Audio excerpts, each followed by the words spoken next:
Rasulullah Shallallahu Alaihi Wasallam bersabda, barang siapa mati dan tidak mengenal imam zamannya, maka mati dalam keadaan jahiliyah.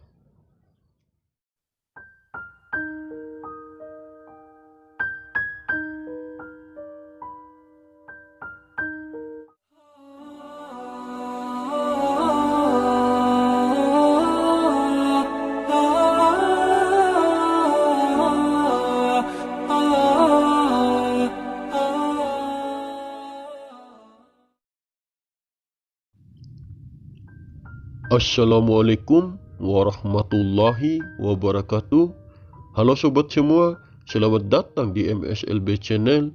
Pada kesempatan kali ini, kita akan membahas informasi tentang asli atau palsunya suatu hadis yang menyebutkan bahwa sang khalifah ataupun Imam Mahdi akan dibaiat oleh 7 ulama di Mekah yang datang di berbagai penjuru dunia. Pada video kali ini sedikit berbeda karena kita akan sama-sama simak penjelasan hadis tentang dibaiatnya seorang Imam Mahdi. Jadi di sini kita akan sama-sama menyimak penjelasan dari salah satu seorang ustadz yang akan menjelaskan tentang kesahihan atau tidaknya suatu hadis yang menyebutkan bahwa Imam Mahdi akan dibaiat oleh 7 orang ulama yang datang dari berbagai penjuru dunia.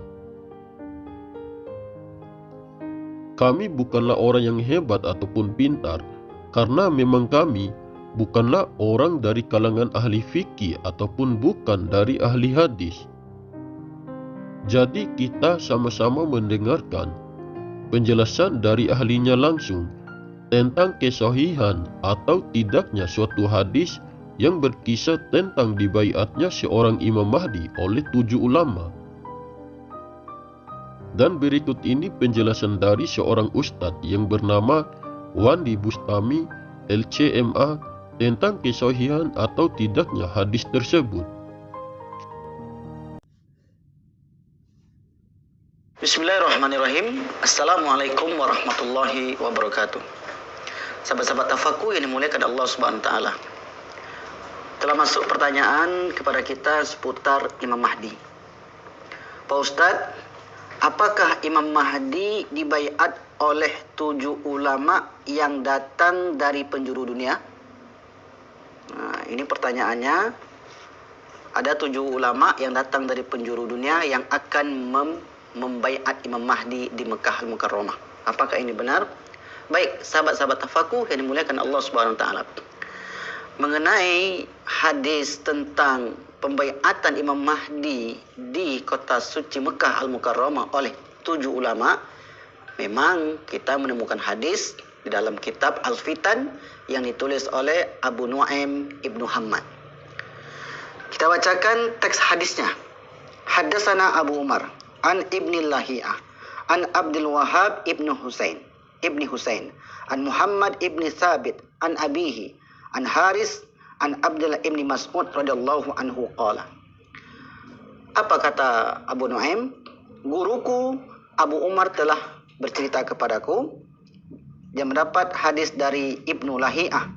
Kemudian Ibnu Lahiyah mendapat hadis dari Abdul Wahhab bin Husain, dan Abdul Wahhab bin Husain dari Muhammad bin Sabit dari ayahnya dari Al-Haris dari Abdullah ibni Mas'ud radhiyallahu anhu berkata, yubayi'ul mahdiyya sab'atu rijali ulama. Yubayi akan dibaiat Imam Mahdi oleh 7 rijal ulama, 7 ulama. Tawajjahu ilal Makkah. 7 ulama ini datang ke Mekah min ufukin syatta, dari berbagai daerah, dari berbagai penjuru. Ala ghairi mi'at, yang sebelumnya mereka tidak ada perjanjian sama sekali. Qad baya'a li kulli rajulin minhum salasatu mi'atin wa bid'ata asyara rajulan. Yang mana Imam Mahdi telah dibaiat sebelumnya oleh 300 lebih oleh penduduk Mekah. Fayajtami'una bi Makkah. Lalu ulama yang 7 ini berkumpul di Mekah dan ikut membaiat Imam Mahdi. Nah, ini dapat kita temukan dalam kitab Al-Fitan yang ditulis Abu Nuaim. Nomor hadisnya 1016. Sahabat-sahabat tafakuh yang dimuliakan Allah Subhanahu wa taala, jika kita berbicara tentang sebuah hadis, maka kita pun berbicara tentang sebuah ilmu yang kita kenal dengan ilmu mustalahul hadis. Kenapa kita mesti berbicara ilmu mustalahul hadis? Agar kita mendapatkan status hadis ini apakah sahih, hasan, dhaif, atau maudhu, atau hadis palsu. Maka untuk mengetahui status hadis ini, kita cek terlebih dahulu, kita telusuri terlebih dahulu rawi hadis atau sanad hadis. Misalnya yang pertama Abu Umar. Abu Umar ini adalah gurunya Abu Nuaim. Abu Umar ini mendapat hadis dari Ibnu Lahiyah. Siapa Ibnu Lahiyah? Nah, jika kita ingin mengetahui siapa Ibnu Lahiyah, maka kita mesti membuka kitab yang ditulis oleh Imam Suyuti yang berjudul Al-Arfu Wardi fi Akhbaril Mahdi. Kitab ini ditahqiq oleh seorang ulama yang bernama Abu Ya'la Al-Baidawi. Apa kata beliau? Kata beliau bahwa Ibnu Lahiyah, kemudian Muhammad bin Sabit, kemudian Al-Haris, kulluhum, semua mereka itu du'afa. Du'afa artinya dhaif, lemah. Maka kalau hadis dhaif, hadisnya lemah, maka hadis ini tidak bisa dipakai. Mengapa? Karena kita sedang berbicara tentang akhir zaman, berbicara tentang ilmu akidah. Kita buka lagi dari kitab yang lain yang ditulis oleh Al-Khazraji dalam kitab Khulasatu Tadhhibi Kamal fi Asma'i Rijal. Apa komentar beliau? Komentar beliau tentang Hamad bin Sabit, yaitu Muhammad bin Sabit bin Aslam al-Bunani an abihi an Amru Dinar wa Jamaah, dan juga dari Abdul Haris dan Jamaah, do'afahu. Semua mereka ini mendoifkan dan melemahkan yang bernama Hamad bin Haris. Nah, kemudian Abdul Wahab Al-Husain, di antara seorang perawinya, dia mengatakan yang disebutkan oleh Ibnu Hajar Al-Asqalani dalam kitabnya Lisanul Mizan. Apa kata beliau? Qultu, qala Zahabi fi talkhisihi, qultu zal khabar maudhu. Khabar ini, berita ini, hadis ini maudhu. Apa makna maudhu? Artinya palsu. Maka oleh Ibnu Hajar dalam kitab lisannya yang mengutip perkataan Imam Zahabi, beliau mengatakan hadis ini, khabar ini adalah khabar yang maudhu, khabar palsu. Maudhu itu tingkatan yang paling bawah. Maudhu, palsu. Kenapa hadis ini palsu? Karena perawinya kadzab, pendusta. Di atas pendusta ada lagi namanya matruk, hadis matruk. Nah, hadis matruk ini muttaham bil kadzib, tertuduh dusta.